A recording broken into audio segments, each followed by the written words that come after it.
Hi hello ಪ್ರೀತಿಯ ವಿದ್ಯಾರ್ಥಿ ಮಿತ್ರರೇ, ಪುನರ್ವೇಜು ಸಂಸ್ಕಾರಕ್ಕೆ ಸ್ವಾಗತ ಸುಸ್ವಾಗತ. ಎಷ್ಟೋ ನೆಚ್ಚಿನ ವಿದ್ಯಾರ್ಥಿ ಮಿತ್ರರು ಕಮೆಂಟ್ ಬಾಕ್ಸ್ ನಲ್ಲಿ ಕಮೆಂಟ್ ಮಾಡ್ತಾ ಇದ್ರು. ಏನಪ್ಪಾ ಅಂತಂದ್ರೆ, ಸರ್ ಕನ್ನಡ ಭಾಷಾ ವಿಷಯಕ್ಕೆ ಸಂಬಂಧಿಸಿದ ಹಾಗೆ ಆನ್ಯುವಲ್ ಎಕ್ಸಾಮ್ ನಲ್ಲಿ ಕೇಳಲಾಗುವಂತಹ 2 ಅಂಕದ ಪ್ರಶ್ನೆಗಳನ್ನ ದಯಮಾಡಿ ತಿಳಿಸ್ಕೊಡಿ ಸರ್ ಅಂತ ಕೇಳಿದ್ರು. ಖಂಡಿತ ವಿದ್ಯಾರ್ಥಿ ಮಿತ್ರರೇ, ಈಗ ಆಲ್ರೆಡಿ ನೀವು ನೋಡಿರಬಹುದು, ಏನು ಪದ್ಯ ಭಾಗಕ್ಕೆ ಸಂಬಂಧಿಸಿದ ಹಾಗೆ 2 ಅಂಕದ ಪ್ರಶ್ನೆಗಳನ್ನ ಉತ್ತರ ಸಮೇತ ತಿಳಿಸ್ಕೊಟ್ಟಿದ್ದೇನೆ. ಈಗ ಗದ್ಯ ಭಾಗದಲ್ಲಿ ಕೇಳಲಾಗುವಂತಹ 2 ಅಂಕದ ಪ್ರಶ್ನೆಗಳನ್ನ ಉತ್ತರ ಸಮೇತ ತಿಳಿಸ್ಕೊಡ್ತೇನೆ. ಹಾಗೇನೆ ನಿಮಗೆ ಯಾವೊಂದು ಸಬ್ಜೆಕ್ಟ್ಸ್ ಇಂಪಾರ್ಟೆಂಟ್ ಕ್ವಶನ್ಸ್ ಬೇಕು ಅನ್ನೋದನ್ನ ತಪ್ಪದೇ ಕಮೆಂಟ್ ಮಾಡಿ. ಇನ್ನೊಂದು ಗುಡ್ ನ್ಯೂಸ್ ಏನಪ್ಪಾ ಅಂದ್ರೆ, ಫಸ್ಟ್ PUC ಮುಗಿದ ನಂತರ ನೀವು ಸೆಕೆಂಡ್ PUC ಗೆ ಹೋಗ್ತೀರಾ. ಫಸ್ಟ್ PUC ಪಾಸ್ ಆಗಿ ನಿಮ್ಮ ಸೆಕೆಂಡ್ PUC ಯ ಎಲ್ಲಾ ಸಬ್ಜೆಕ್ಟ್ ಗಳ ನೋಟ್ಸ್ ಗಳು, ಇಂಪಾರ್ಟೆಂಟ್ ಕ್ವಶನ್ಸ್ ಗಳು ಪ್ರತಿಯೊಂದು ಕೂಡ ನಮ್ಮ ಚಾನೆಲ್ ನಲ್ಲಿ ಸಿಗ್ತಾ ಹೋಗುತ್ತೆ.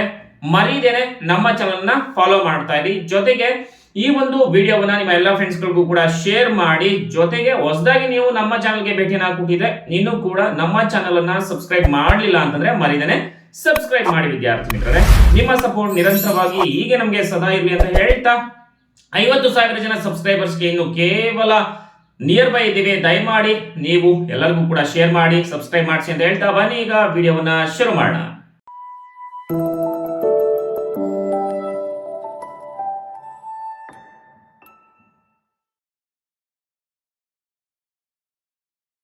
ಮೊದಲನೆಯ ಪ್ರಶ್ನೆ, ಮಹಾನ್ ವ್ಯಕ್ತಿಗಳ ದರ್ಶನ ಅರ್ಥವಾಗುವುದು ಹೇಗೆ? ಉತ್ತರ: ಮಹಾನ್ ವ್ಯಕ್ತಿಗಳ ದರ್ಶನ ಅರ್ಥವಾಗಲು ಅವರ ಕೃತಿಗಳು ಸಾಕು. ಅವರ ಹುಟ್ಟೂರನ್ನು, ಮನೆಯನ್ನು ನೋಡಲೇಬೇಕೆಂದಿಲ್ಲ. ಎಲ್ಲರ ಮನೆಗಳನ್ನು ನೋಡುವುದು ಅಸಾಧ್ಯವಾದ ಕೆಲಸ ಕೂಡ. ಪ್ರಶ್ನೆ 2, ನೇಪಾಳದ ವೈಮಾನಿಕ ಸಾರಿಗೆ ವ್ಯವಸ್ಥೆ ಹೇಗಿದೆ? ಉತ್ತರ: ನೇಪಾಳ ಸರ್ಕಾರ ಪುಟ್ಟ ಊರುಗಳಿಗೆಲ್ಲ ಪುಟ್ಟ ವಿಮಾನ ನಿಲ್ದಾಣಗಳನ್ನು ನಿರ್ಮಿಸಿ ಸುಮಾರು 25 ಜನ ಪ್ರಯಾಣಿಕರನ್ನು ಕೊಂಡೊಯ್ಯುವ ವಿಮಾನಗಳನ್ನು ಹಾರಲು ಬಿಟ್ಟಿದೆ.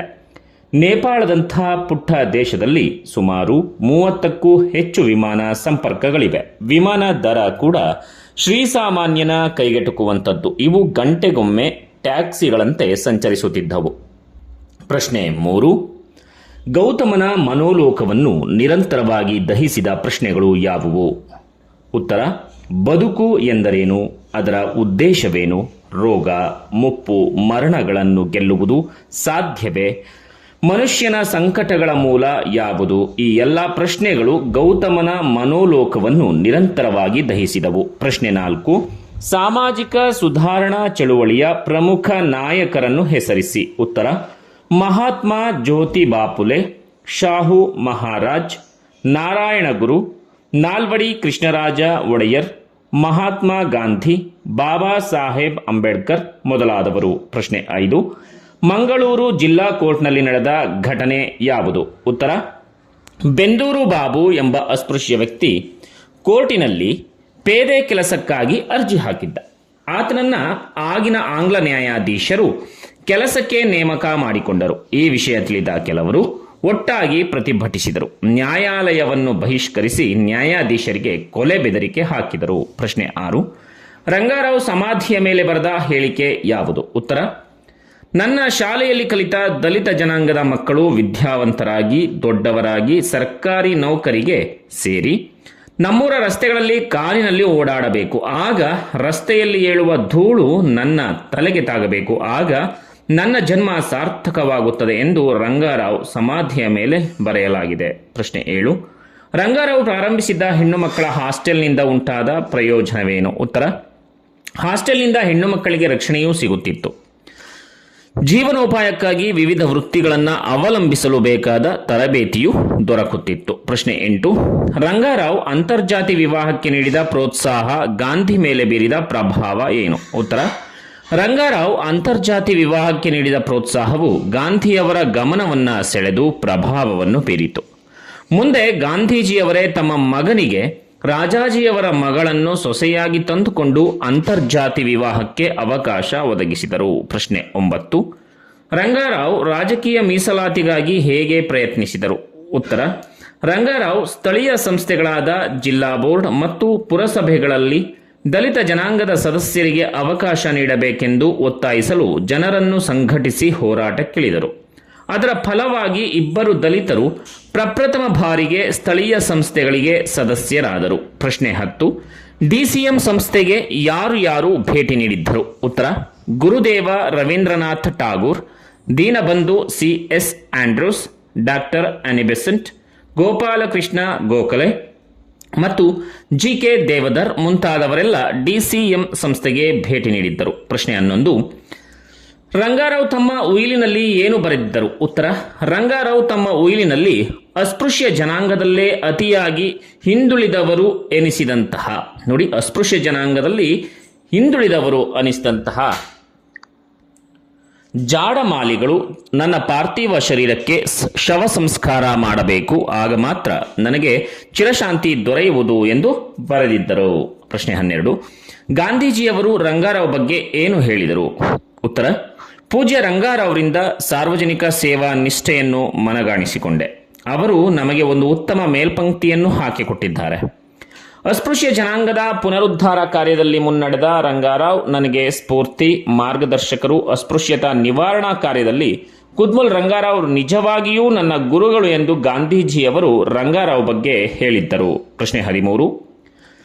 ಆರ್ಯಪುತ್ರ ಬಂದಿದ್ದಾನೆ ಎಂದಾಗ ಶಕುಂತಲೆಯ ಪ್ರತಿಕ್ರಿಯೆ ಏನು? ಉತ್ತರ: ಆರ್ಯಪುತ್ರ ಬಂದಿದ್ದಾನೆ ಎಂದಾಗ ಕಾತರಿಸಿದ ಶಕುಂತಲೆಯು ಅದೆಷ್ಟು ಸಲ ತಾನು ಈ ಕ್ಷಣವನ್ನು ಕಲ್ಪಿಸಿಕೊಂಡು ನಿರೀಕ್ಷೆಯ ನೋವನ್ನು ಸಹಿಸುವ ಶಕ್ತಿ ಪಡೆದಿದ್ದಿಲ್ಲ, ಈಗಲೂ ಸಹ ಇದು ಬರೀ ಕಲ್ಪನೆಯಾಗಿರಬಹುದೇ ಎಂದು ಪ್ರತಿಕ್ರಿಯಿಸುತ್ತಾಳೆ. ಪ್ರಶ್ನೆ 14. ಅಪರಾಜಿತ ಬಳ್ಳಿಯ ಗುಣ ಯಾವುದು? ಉತ್ತರ: ಅಪರಾಜಿತ ಬಳ್ಳಿಯ ಗುಣವೆಂದರೆ ತಾಯಿ ತಂದೆಯರ ವಿನಃ ಬೇರೆ ಯಾರಾದರೂ ಮುಟ್ಟಿದರೆ ಹಾವಾಗಿ ಕಚ್ಚುತ್ತದೆ. ಪ್ರಶ್ನೆ 15.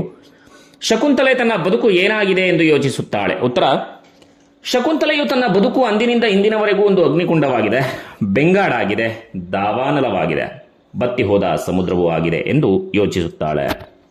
ಪ್ರಶ್ನೆ 16. ಶಕುಂತಲೆ ಕಂಚಿನ ಧ್ವನಿಯಿಂದ ದುಷ್ಯಂತನಿಗೆ ಹೇಳಿದ್ದೇನು? ಉತ್ತರ: ನಿಲ್ಲು ಮಹಾರಾಜ. ಶಕುಂತಲೆಯ ಧ್ವನಿ ಕಂಚಿನಂತೆ ಮೊಳಗಿತು. ಮಹಾರಾಜನ ಮುಖದ ಮೇಲೆ ಒಮ್ಮೆಲೆ ಮೂಡಿದ ದಿಗ್ಭ್ರಮೆ ಕಂಡು ಶಕುಂತಲೆಗೆ ತನ್ನ ಧ್ವನಿ ಅವಶ್ಯಕತೆಗಿಂತ ಹೆಚ್ಚು ಕಠಿಣವಾಗಿದೆ ಎಂದು ಅನ್ನಿಸಿತು. ಧ್ವನಿಯನ್ನು ಸ್ಥಿಮಿತಕ್ಕೆ ತರಲು ಯತ್ನಿಸಿದಳು. ಪ್ರಶ್ನೆ 17. ಅರಮನೆಗೆ ಯಾವ ಕಾರಣಕ್ಕಾಗಿ ಬಂದಿದ್ದೇನೆಂದು ಶಕುಂತಲೆ ಹೇಳುತ್ತಾಳೆ? ಮಹಾರಾಜ, ನಾನು ಈ ಅರಮನೆಗೆ ಬಂದಿರುವುದು ಕುಮಾರ ಭರತನ ಶ್ರೇಯಸ್ಸಿಗಾಗಿ ಮಾತ್ರ. ಆತನ ವಿದ್ಯಾಭ್ಯಾಸ, ತರಬೇತಿ ಸರಿಯಾಗಿ ನಡೆಯಬೇಕು ಎಂಬ ಹಂಬಲದಿಂದ ಮಾತ್ರ ನಾನು ಬಂದಿರುವೆ ಎಂದು ಶಕುಂತಲೆ ದುಷ್ಯಂತನಿಗೆ ಹೇಳುತ್ತಾಳೆ. ಪ್ರಶ್ನೆ 18. ದುಷ್ಯಂತ ರಾಜನು ಶಕುಂತಲೆಯ ಅಂತಃಪುರದಿಂದ ಹೊರನಡೆದಾಗ ಆತನ ಮನಸ್ಥಿತಿ ಹೇಗಿತ್ತು? ಉತ್ತರ: ಹೊರಗಡೆ ನಿಧಾನವಾಗಿ ಕತ್ತಲು ಪಸರಿಸುತ್ತಿತ್ತು. ಭಾರವಾದ ಹೆಜ್ಜೆಗಳನ್ನಿಡುತ್ತಾ ಪುರುವಂಶದ ಚಕ್ರವರ್ತಿ ಧೀರೋದಾತ್ತ ಪುರುಷ ಶ್ರೇಷ್ಠ ದುಷ್ಯಂತನು ನಿಧಾನವಾಗಿ ಶಕುಂತಲೆಯ ಅಂತಃಪುರದಿಂದ ಹೊರಗೆ ನಡೆದನು. ಪ್ರಶ್ನೆ 19. ರೈತರನ್ನು ಶೋಷಣೆ ಮಾಡಿದವರು ಯಾರು? ಉತ್ತರ: ಸ್ವಾತಂತ್ರ್ಯ ನಂತರ ಭಾರತದ ರೈತರನ್ನು ಹಳೆಯ ಜಮೀನ್ದಾರರು ಮತ್ತು ಬಂಡವಾಳಶಾಹಿ ಜಮೀನ್ದಾರರು ಶೋಷಣೆ ಮಾಡಿದರು. ಪ್ರಶ್ನೆ 20. ರೈತ ಚಳವಳಿಗಳು ಎಲ್ಲೆಲ್ಲಿ ನಡೆದವು? ರೈತ ಚಳವಳಿಗಳು ಕಾಗೋಡು, ಹಳಿಯಾಳ, ನರಗುಂದ ಮತ್ತು ಶಿವಮೊಗ್ಗಗಳಲ್ಲಿ ನಡೆದವು. ಪ್ರಶ್ನೆ 21. ಸಾಲ ಕೇಳಲು ಹೋದ ಬಡ ರಾಷ್ಟ್ರಗಳ ಮೇಲೆ ವಿಧಿಸಿದ ನಿರ್ಬಂಧಗಳಾವುವು? ಉತ್ತರ: ಸಾಮ್ರಾಜ್ಯಶಾಹಿಗಳು ಸಾಲ ಕೇಳಲು ಹೋದ ರಾಷ್ಟ್ರಗಳಿಗೆ 10 ಹಲವು ಷರತ್ತುಗಳನ್ನು ಹೇರತೊಡಗಿದವು. ಮಹಿಳೆ ಮತ್ತು ಶಿಶು ಕಲ್ಯಾಣ, ಶಿಕ್ಷಣ, ಆರೋಗ್ಯ, ಸಮಾಜ ಕಲ್ಯಾಣಗಳಂತಹ ಯೋಜನೆಗಳಿಗಾಗಿ ಹಣ ವ್ಯಯಿಸಬಾರದೆನ್ನುವ ನಿರ್ಬಂಧಗಳನ್ನು ಹೇರತೊಡಗಿತು. ಪ್ರಶ್ನೆ 22. ಕೃಷಿ ಜಮೀನನ್ನು ಯಾರು ಖರೀದಿಸುವಂತಿಲ್ಲ? ಉತ್ತರ: ನಮ್ಮ ಕರ್ನಾಟಕ ರಾಜ್ಯ ಭೂ ಸುಧಾರಣಾ ಕಾಯ್ದೆಯ ಪ್ರಕಾರ ರೈತ ಅಥವಾ ರೈತ ಕೂಲಿಕಾರರಲ್ಲದವರು ಕೃಷಿ ಜಮೀನುಗಳನ್ನು ಖರೀದಿಸುವಂತಿಲ್ಲ. ಪ್ರಶ್ನೆ 23. ರಾಸಾಯನಿಕಗಳನ್ನು ತಿಂದು ಬೆಳೆಯುವ ಪ್ರಾಣಿಗಳಿಗೆ ಯಾವ ರೋಗಗಳು ಬರುತ್ತವೆ? ಉತ್ತರ: ರಾಸಾಯನಿಕಗಳನ್ನು ತಿಂದು ಬೆಳೆಯುವ ಪ್ರಾಣಿಗಳಿಗೆ ಕ್ಯಾನ್ಸರ್, ಲಿಕೋಸಿನ್, ಹಂದಿ ಜ್ವರ ಮುಂತಾದ ರೋಗಗಳು ಬರುತ್ತಿದ್ದವು. ವಿದ್ಯಾರ್ಥಿಗಳೇ, ಇದಿಷ್ಟು ನಿಮ್ಮ ಆನ್ಯುವಲ್ ಎಕ್ಸಾಮ್ನಲ್ಲಿ ಫಸ್ಟ್ PUC ನಲ್ಲಿ ಕೇಳಲಾಗುವ 2 ಅಂಕದ ಪ್ರಶ್ನೆಗಳಾಗಿದೆ. ನಿಮಗೆ ಯಾವ ಸಬ್ಜೆಕ್ಟ್ಸ್ ಬೇಕು, ಇಂಪಾರ್ಟೆಂಟ್ ಕ್ವಶನ್ಸ್ ಬೇಕು ಅನ್ನೋದನ್ನ ಕಮೆಂಟ್ ಬಾಕ್ಸ್ನಲ್ಲಿ ಕಮೆಂಟ್ ಮಾಡಿ. ಈ ವಿಡಿಯೋವನ್ನು ನಿಮ್ಮ ಎಲ್ಲ ಫ್ರೆಂಡ್ಸ್ಗಳಿಗೂ ಕೂಡ ಮರಿದನೆ ಶೇರ್ ಮಾಡಿ. ಹಾಗೆ ನಿಮ್ಮ ಪ್ರೀತಿಯ ಒಂದು ಲೈಕ್ ಇರಲಿ ಅಂತ ಹೇಳ್ತಾ ಸಂಪೂರ್ಣವಾಗಿ ವಿಡಿಯೋವನ್ನು ನೋಡಿದ್ದಕ್ಕಾಗಿ ಧನ್ಯವಾದಗಳು. ನಮಸ್ಕಾರ.